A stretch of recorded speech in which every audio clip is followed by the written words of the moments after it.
What's going on, guys? We're back with another one of these Star Wars videos. So, we just got the season finale, they're now calling it, instead of the series finale. I've seen it said both ways.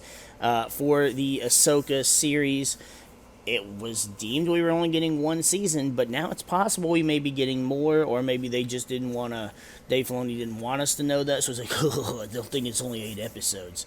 So near the end of the episode, we see basically our only scene with Baylan Skoll, where he is standing on a statue of what appears to be the Mortis God Father. I don't even want to say it appears to be, it literally has to be. The son is standing to the father's left. There's the remains of a statue standing to the right, which obviously would have to be the daughter. And it's kind of weird that the daughter's statue is a bit in ruin, but it makes so much sense with so many details that weren't revealed in this episode. So first off, let's talk about the statue of the father. The father is pointing out across the distance, and when you first watch it, it appears that Baylan is just staring off into the distance, just admiring the view. Off in the distance, we see a mountain with this glowing light emanating from it, almost like an orange, sickly color like his lightsaber, which, if I remember correctly from the Mortis Gods arc in the Clone Wars, there was a similar structure to that, and I believe that's how Anakin found the father. Now, as we know, at this point, all three of the ones they're gone. They died in the Mortis arc, so none of them are left. We know that Anakin was fated to take the role of the father, and he still could possibly. They never really stated if he had to be alive to become the father, though the ones were basically Force gods, so why they couldn't become a Force ghost and remain the father, son, and daughter, it's not really clear. So as of right now, it just makes the most sense that Anakin has become the father, especially since he's been in the world between worlds. Which, again, the world between worlds, even though they're linked to the Mortis gods, as we saw in Rebels, it wasn't part of the Mortis arc at all. So we don't even know if that was a realm they had control over, if that's a realm that they existed in. We don't know a whole lot about any of it, really. There was not a lot of detail given to the lore of the world between worlds, or even the Mortis planet, or wherever the Mortis gods were residing during the Clone Wars. So now, if we look at it as Anakin being the father, we know that Ahsoka would have to be taking the place of the daughter. The daughter gave the rest of her life energy to save Ahsoka. Ahsoka now has the daughter's life energy. She's always got the little bird following her around, which was, a servant or a messenger of sorts to the daughter. So we know those two spots are taken. But who is the son? And again, that's where I come back to Baylan Skoll being... I don't know if he wants the power of the sun, if he wants to take the place of the sun, if maybe he thought that the sun could be the one to restore the galaxy, not quite knowing the whole of the Mortis gods. Because really, the only ones who actually know are Anakin, who has passed, Obi-Wan, who has passed, both of which can become Force ghosts at any time. So getting to see Ewan McGregor playing as Obi-Wan as a Force ghost to recall, that'd be cool to see on live action. Force ghost Anakin, Force ghost Obi-Wan, and then Ahsoka sitting and telling and explaining the story of the Mortis gods to Baylan Skoll. That would be something cool. Though he may not be willing to listen, especially he has almost like a disdain for Anakin. And he may not have really forgiven him for what happened. So, but that's an interesting theory, I guess. But he's after something. And we know that, from the Norse mythology, Skull was the wolf that chased after the sun. So it makes sense as chasing the sun, and then you just change it to the other word, the sun, and it's kind of poetic in a way. Now, just because the story is coming back to the Mortis gods, it could just be for this. It could just be that Balin wants the power of the sun, or he wants to become the sun's replacement. It doesn't have to do with Abeloth. They can completely leave Abeloth out of canon and still have the ones, still have the story of the Mortis gods. And it'd be perfectly tangible. We don't have to have Abeloth. Again, I feel like Abeloth ruins any chance of a consistent continuity in the canon. And they've already put themselves in a corner with the sequel trilogy, right? And I know I sound like I bash the sequel trilogy all the time. I hate it. I absolutely hate it. I've watched each one time, and that's it, and I'll never watch them again. But for those people that do like it, really sit and think about it. You can't have this all-powerful, dark being of destruction being your main villain, and then when they finally defeat this being, Abeloth, then you have the First Order and Palpatine. The First Order and Palpatine are no longer scary when you had Thrawn and his Night Sister zombie army and Abeloth. It takes that scene at the beginning of Episode 9 where Poe's like, somehow Palpatine has returned, and it's like, somehow Abeloth has returned. Damn it, now somehow Palpatine's returned. Like, it's getting ridiculous, guys. These bad guys keep coming back. What are we gonna do about it? Like, it becomes such a joke. Not that wasn't already a joke of a scene. And even if you like the movie, you can't think that was a good way to go about any of that. But that gets away from it. As I said in the previous video, which, if you guys watched it, I explained a little further in depth why that just doesn't make sense. But, point being, Abeloth just can't be canon. She's too powerful of a character. Not to mention, she required Luke Skywalker and his Force-sensitive children to defeat her. Right? And the Luke we get in canon is not that Luke. He is not that powerful. He's not that much of a Jedi in a spiritual sense. This Luke is way too not Luke Skywalker. So, and yes, I understand he became super OP in the expanded universe, but the Luke that we got in The Last Jedi was nothing. He was a joke. He couldn't possibly, and I mean, yeah, you could go, well, this is before then. Well, it is. But then you also can't go from Return of the Jedi to what the little bit we saw in, like, Mando to then expanded universe Luke beats Abeloth Luke to then sequel Luke. It still doesn't make sense for a continuity standpoint. So, if we look past that, what else is there that could possibly be mentioned? We know that Thrawn is constantly, I mean, he's still talking about the Empire, but he's also still talking about the safety of the galaxy, is what he says. When Morgan says that those stormtroopers volunteered their lives for him, he says, no, it's for the Empire, for the safety of our galaxy. He's still preparing for something. So, they're still afraid of something, whether it's on Peridia or where it's in that particular galaxy. Now, we also know from Episode 8 that Ezra mentions that Thrawn woke up the Night Witches. He didn't, they weren't there. They weren't awake. They weren't doing things. So, Peridia has been literally a graveyard world, both on the surface and the Death Ring in space.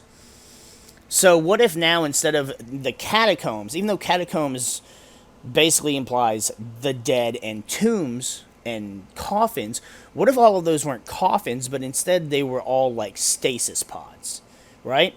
if he woke up 3 Night Sisters, who's to say all those other cargo they were moving onto the Star Destroyer weren't more witches that just needed to wake the fuck up? Which then turns it from, okay, they're dead and they'd be brought back to life, to now there is possibly hundreds to thousands of witches that are being brought back to Dathomir, brought back to the main galaxy. Now, we know that they didn't really care for Jedi or Sith, but the Sith are gone, and there are a few Jedi that remained. We don't know what Morgan Elsbeth thought about why her people were slaughtered. I don't think she was under the impression that Jedi did it like Marin was from Fallen Order. So, and that'll be interesting to see if they tie in Marin. Right now, because there is a confirmed third game in the Fallen Order series, but it's still not going to take place after. As far as I know, it'll still take place before the original trilogy, so whatever they do, it won't really interfere, but I don't think they can do anything with those characters until that game is released. But I could be wrong on that aspect. Or they may do nothing with her. It would be kind of a shame, though, since she was, for a while in canon, the only known Night Sister. So we know that there were hundreds of thousands of Night Sisters on Peridia. And obviously, quite a few of them left Peridia and ended up on Dathomir. What if, instead of Abeloth, the story is turning towards other, more powerful Force users who were also very affluent in the Force and also knew of the Mortis gods? Fallen Order already set all of this in motion with the Zeffo.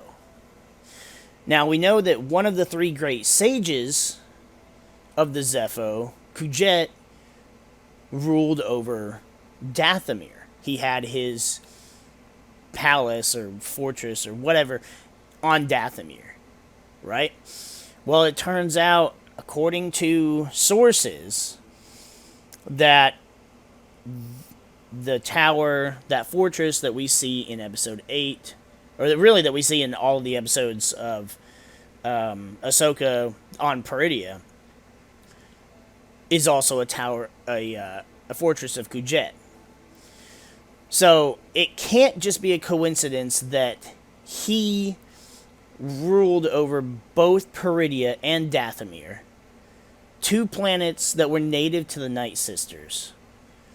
Dark side users of the Force, their magic, have you. It's also possible that the Night Sisters learned their magic from Kujet, or even they were corrupted by Kujet. The Night Sisters may not have even been dark side Force users from the start. Kujet, of the 3 great Zeffo sages, was the one that was enshrouded in the dark side. So we had 3 great Zeffos, and Kujet being the 3rd one. And he's the one that fell to corruption. He's the one that was influenced by the dark side, and he became a cruel, twisted leader.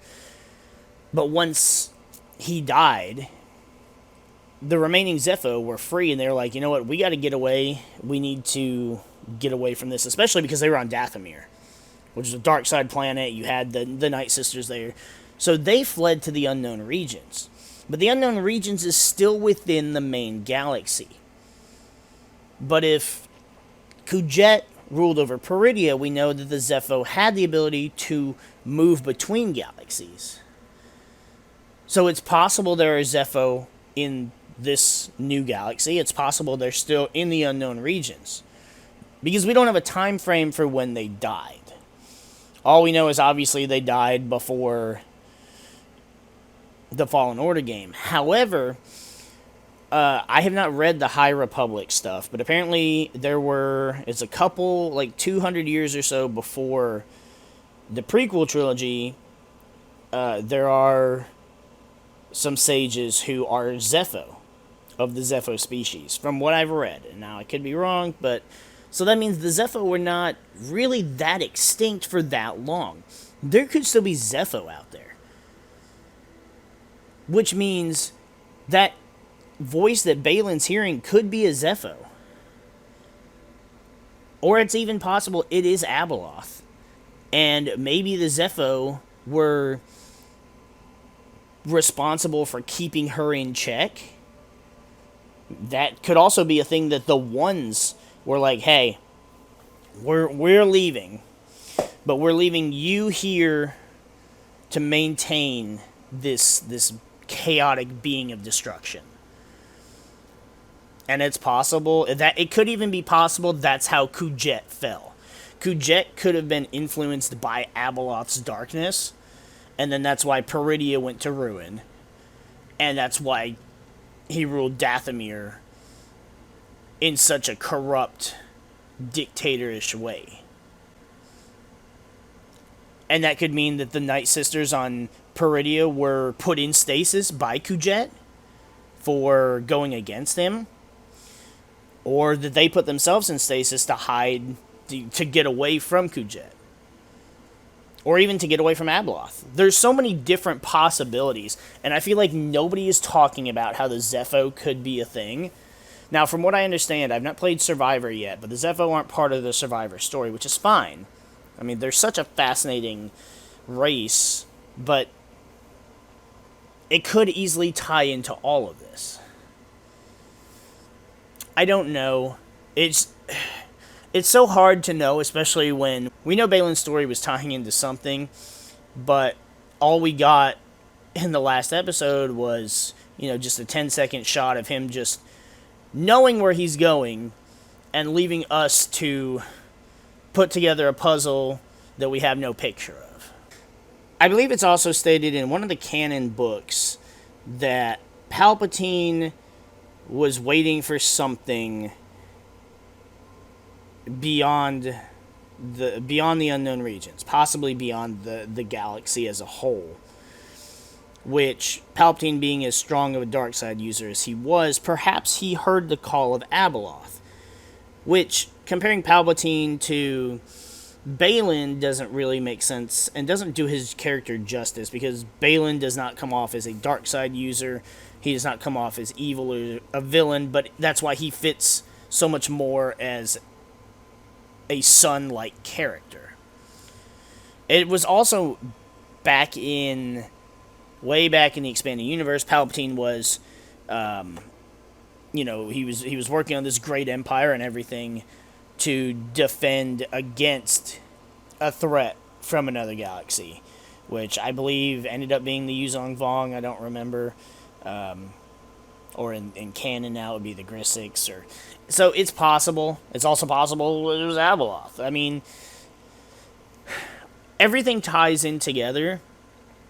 But honestly, at this point, Dave Filoni could just be sitting here reading and watching these videos and hearing all these things his people tell him and just be giggling to himself because so many of us are close or right, and he's just excited for us to see it, or he knows we're wrong and he's excited for us to realize we're wrong, or it could be possible he doesn't know what the heck he's doing with it and he's just like, damn, let me do this, and there's enough pieces to a puzzle here, but let's see what the fans come up with, and then we'll use that idea for season 2, whatever sounds best. I don't think that's what he's going for, but just imagine if he was like, hey, let's do it this way so that the story's going to turn out the way I want it, but we're leaving it open-ended enough the fans can come up with their theories, and then we'll take their theories and make them as cohesive as possible into a